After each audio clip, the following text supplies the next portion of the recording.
residential development to be sited on approximately 33 acres of land between the Hudson River and Cannon Street. The property will be considered for a planned development district.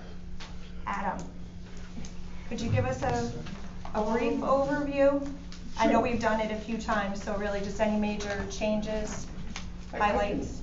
Start. Do you want to put the board somewhere everyone can see it? There we go. Perfect. So I don't know,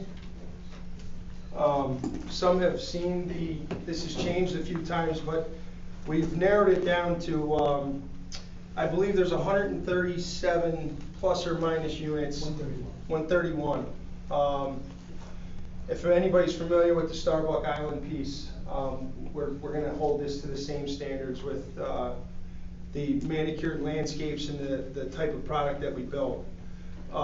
Previously, this project was going to continue up to the north end, but we've run into a bald eagle problem that I'm extremely well versed in. So if you have any questions, I can answer it on a bald eagle, which I never thought I'd stand in front of a group of people and tell you that I can do that. But if you notice, so this property in our recent renderings came from this roadway and it ran up through here. The infamous bald eagle is roughly right here. And what this has done is they have a 300-foot radius around them that can never be built in at any given time. And the only way it can be built in is that we have to prove that that eagle is gone, and it's gone for the next 5 years. And due to some recent footage, that eagle couldn't be doing any better. So he's not going anywhere. He doesn't look to be going anywhere. He obviously looks like he's having a great time. So the next thing we run into after that is from this line here to this line here, this goes out to a 600-foot radius. 660-foot radius from the eagle. Outside of that, which is then brings us to what you see here is we can build on that, and we firmly believe we can still build a very good product on that without disturbance from the eagle. There is potential that in 3 months of every year, I don't know, I believe it's January to March, so 2 months roughly, we can build within that 300 to 660 foot radius. That really, I can't say it's never going to happen, but the likelihood of that happening is not good. Once we go in and establish this and finish the landscapes and give the residents something to be proud to live, it's going to be very struggling to get this developed, and it chokes us off here on the roadway. Again, I'm not going to stand and lie to anybody and say it could never happen. The likelihood of that happening after that is not very positive. But this product and this project that we have proposed, it will still have the amenities of the likes of Starbuck with the in-ground pool looking over the river. I think it still has strong views. I don't think it has as great of views as Starbuck, but I'll always be loyal to Starbuck Island. We will have security gates at both entrances.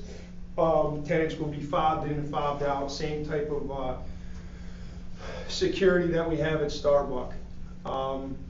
We are going to be in a stronger, higher end unit, probably not as high end as Starbuck, but we've really learned that with Starbuck Island. I don't want to say this in any demeaning fashion, but it's a little bit pricier, but we have noticed that we have a lot more ownership within the tenants. They live there, they treat it like they own the place. We don't have a ton of turnover. They respect it, it's clean. I mean, anybody can go through there at any time. The place is, there's no garbage. And these guys are doing, you know, bus trips on their own, they do events. It's really become very family oriented within that development that they're proud of and we're proud of, and that's what we're looking to maintain here on the north end. So if anybody has any questions, Adam, I don't know if you have anything to add to it? I'll keep it short, but hit some of the engineering points. So as Mike mentioned, we were at 291 units previously. We're down to 131. Just to give the timeline for some of the people that might not be familiar with the project, we did have a PDD submission back actually in July, August of 2022. And then we were looking to finalize everything in early 2023, and archaeological and the Bald Eagle's Nest environmental impacts were the ones that were still lingering. We were going to go through with seeker approval still, just with those disclaimers that we would get permits for those through the appropriate state agencies. However, after we realized that the archaeological has been narrowed down to a specific area, we were able to work around that. However, as Mike mentioned, the Bald Eagle's Nest, the 330 feet to 660, we had designed the previous site to avoid the 330 foot altogether, but work within the 330 to 660. After, I'll be frank, long duration of coordination with the DEC, they did not allow any kind of wiggle room or gray area between that 330 and 660, which is why we're where we're at today. So that delay was not because of any reason that Louisa didn't want to develop the site. It was purely coordination with the DEC over that last year plus time. So with that, we're here today. As Mike mentioned, I think he did a good job summarizing everything. From a technical standpoint, we did have to redesign the drainage slightly. And then, so we do have an updated SWIP and things like that, because obviously we don't have to deal with any of the new impervious area that was going to be going on the north end. But everything is kind of shrunken down to just the southern half from a technical engineering standpoint. We submitted our narrative that explained that and explained how everything being proposed here is less environmentally impactful as what was previously presented back in 2022. And broke it down for all the different seeker items from the official state requirements. With that, if there's any questions on any of those items, here to answer questions and explain further. Yeah. Has the problem with the bats been resolved? I can touch on that. We actually just recently submitted a bat study on the location within this proposed development, and that, I think, came back approved, correct? Yeah, the survey showed there was no habitat that the bats could use, so that. And so that is included in that updated SWIP I was talking about. Everyone associates the SWIP with the stormwater design, but the SWIP also does cover a lot of other environmental topics. So the bat survey is one of the appendices in there that was just recently done as of a couple months ago. Maggie and Todd. Is that anything? Go ahead, Todd. Are we still gonna put a boat launch up there for fire? It's mean, above the dam, that's why I ask, you know? It's the only access we would have up there. yeah, I mean, we would certainly be open to it. Okay. I don't think that's out of question at all. I was just gonna make a comment just for the board members. In your packets, you have a environmental assessment form included in your packet. On page 3 of 10 of parts 2 and 3 of that form, question 4, A through G, we unintentionally left those questions unanswered, so I just wanted to let, for the record, know that we consulted Joe Romano with CHA, and all of those A through G have no or small impact may occur.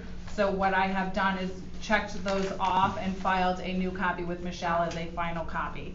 So just wanted to point that out, and that makes this assessment form complete at this point.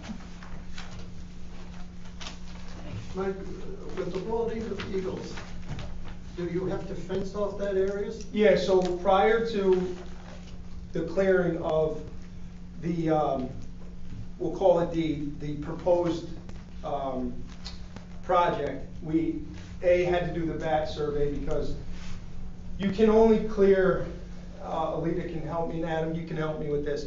There's a window of when you can clear property of bulk magnitude, and we missed it.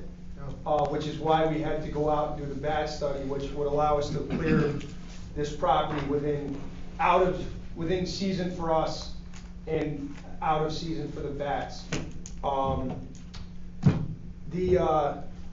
I'm sorry, your question, I don't think I. Do you have to fence Yeah, those? so at the so what we did is, we have to take a point location of the eagle, which then goes to a survey, which goes then implemented into our, what they call a GPS system. So we will take a GPS, which is a total station, and they will mark out the 660-foot radius. Then will be orange fenced with signage with, obviously penalties if that's intruded. And yeah, so it will be highly visible, and, we'll be able to use the existing fence at that 660-foot north and just post our signage, but within the development, we'll have to make separate fencing to delineate the 660-foot radius. Okay, thanks. Anyone? Yeah, the 330 and the 660, what is actually required by the state? Is it the 330 and then you gave another 330 to make it 660? Or? The state the DEC can actually completely shut you down in literature between the 300 and the 660. Okay. You do have more, I won't say flexibility, but there's options within that time period of work, whether you wanted to do a walking path or some more infrastructure that they could approve. It's really going to become the temperature of the DEC at that point. I mean, if from a developer standpoint, if I go in there and I'm not following the rules, there's likelihood that I'm never going to step foot after the 660. But we want to work with the DEC. We work with the DEC on a $14 million cleanup at Starbuck. It doesn't do anything for us not to work with them. So it goes back to my point. Do I think we'll ever do anything structurally in there? Probably not. But it will give me, if we confidently work together, I may be able to put a nice walking path in there or a nature park or something that, they are looking for us to deem it forever wild. All those things could happen. It really is going to come down to the temperature between us and DEC. But nothing's going to 330 So, area. No. The So only the- way would be if, as Mike mentioned, because right now, everyone has seen there is an eagle using the nest. So if we continue to observe and it disappears later this season and doesn't come back for 3 to 5 years, then you can get their blessing, but. Right. so there is a lot of subjectivity in that area from 330 to 660.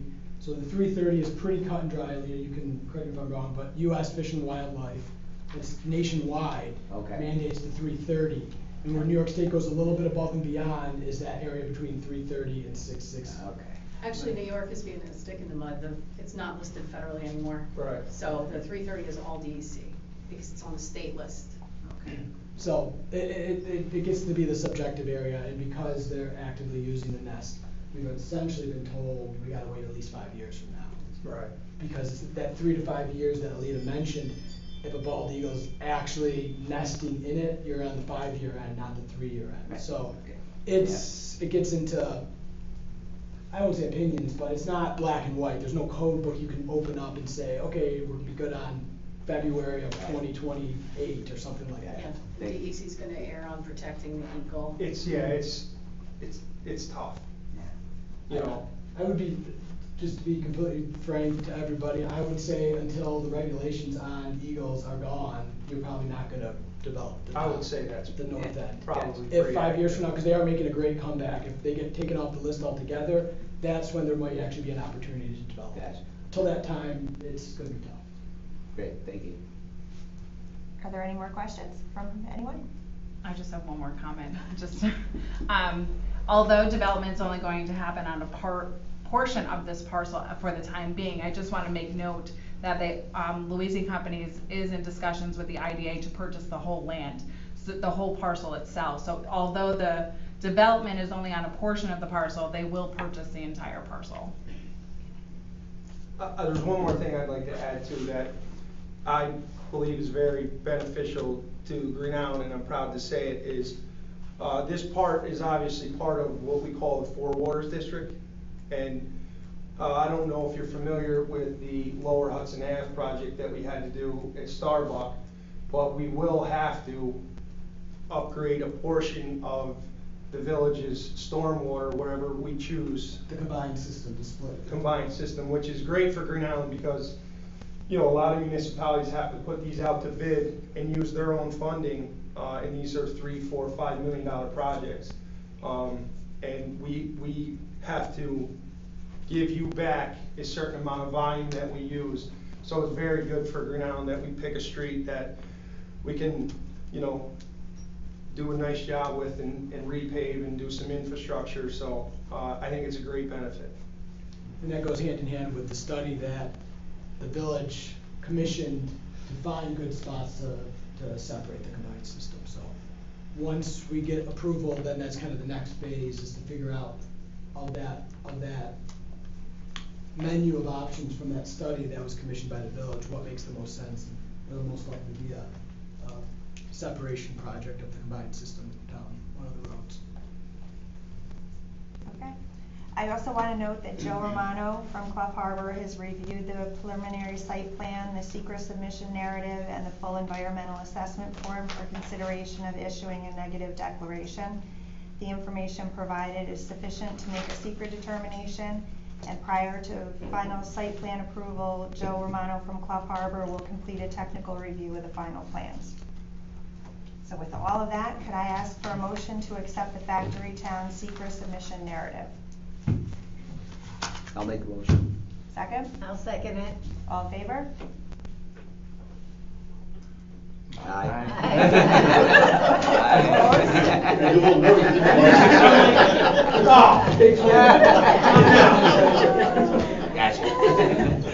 The narrative is accepted. Could I have a motion to recommend the village board issue a negative declaration? I'll make the motion. Second?